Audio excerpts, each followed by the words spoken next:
So I'll share with you a story about a friend, and I'll call him Bob. I'm a bit older than Bob. I'm maybe 10 years older than Bob. I've known him since he was 14 or 15. I really didn't get to know him until further on. He was probably in his 20s when I really got to know him on a deeper level, but that's when I first met him. So I've known him most of his life. I hadn't seen him in a long time, and I ran into him and I was talking to him. And in the course of 20 minutes, he was lighting his third cigarette. I'm not the smoking police. You know, people have a right to do whatever it is they want, whether it's serving them or not. I'm not sitting in judgment of that. I'm not a judgmental person. I'm pretty good at not judging people. I understand people pretty well, and I understand them because I see the same stuff inside of myself. And some of it I've been able to resolve, and some of it I'm still working on. But it's not foreign to me because I can see what they're doing and why they're doing it. It's not because I'm any genius.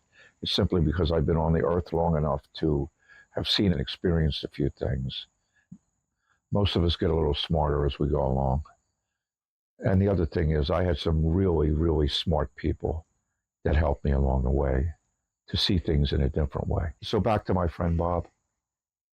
He lights up his third cigarette, and I'm thinking, ay, Bobby, what are you doing to yourself? I says, Bob, I said, listen, man, I don't know if you know this, but I'm a hypnotist, and I can help people overcome the smoking habit, if that's what you want. Oh, no. Oh, no, no, no, no, no, no. You're not doing that stuff to me. I started laughing.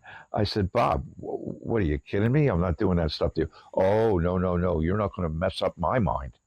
And I'm thinking, well, you know, 3 cigarettes in 20 minutes. I don't know how I could possibly mess that up. I had to laugh. It was kind of comical that he was afraid that I was going to do something. And I said to him, I said, Bobby, I've known you since you were a kid, man. What do you think? You don't trust me at this point? Like, what are you kidding me? And so that's what happened that day. Now, it was less than a year later. Bob had an issue. He had his carotid arteries, which are in your neck, were clogged up, and they had to do a procedure where they shaved down the arteries. So he had this carotid artery procedure done by the doctors. And he went back to work too soon is what happened. And he went back to smoking because he smoked. That's what he did. And that day he had a stroke. And Bob was never the same since.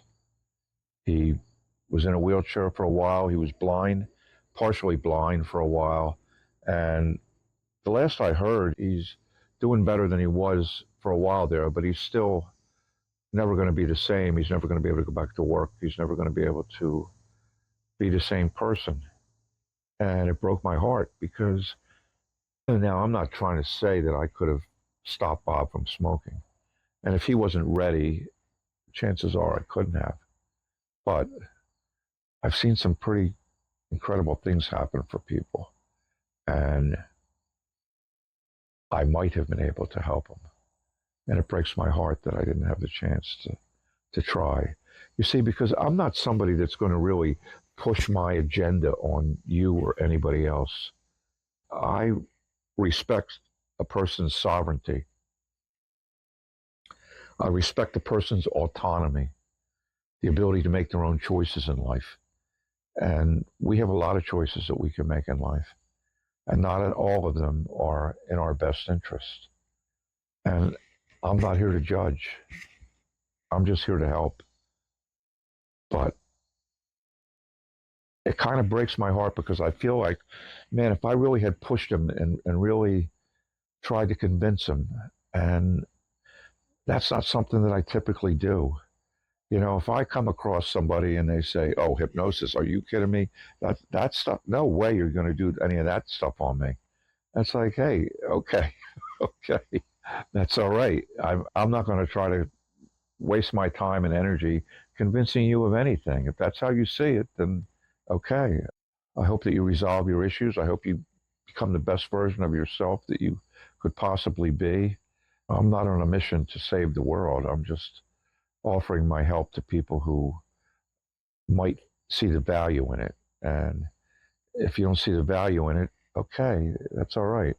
It's funny because I help athletes improve their performance. I help public speakers or presenters improve their performance. I help musicians or singers or actors improve their performance. Maybe salesmen improve their performance or whatever it is. We all perform on some level. And if it's important to us, we usually want to up our game. And the way to do that is to use our mind, a part of our mind that maybe we haven't even touched on yet. That's what hypnosis is. It's communicating with somebody's deeper mind, the other than conscious, unconscious, subconscious part of their mind, the part where all the programming is in deep inside that we filter our lives through. And so that's what hypnosis is good for. I know it works, and I know I can help a lot of people do a lot of things if they want it. And if they don't want it, I I just hope that it works out good for them. And in the case of my friend Bob, it didn't. And that is tragic. It's tragic because some damage is irreversible. And, we go along and we never think it's going to happen to us. We go along and think we're invincible and it's not going to happen to us, but it does happen to people if they're doing things that are hurting themselves. And not only that, if they're doing things that are stopping themselves, that's tragic as well, because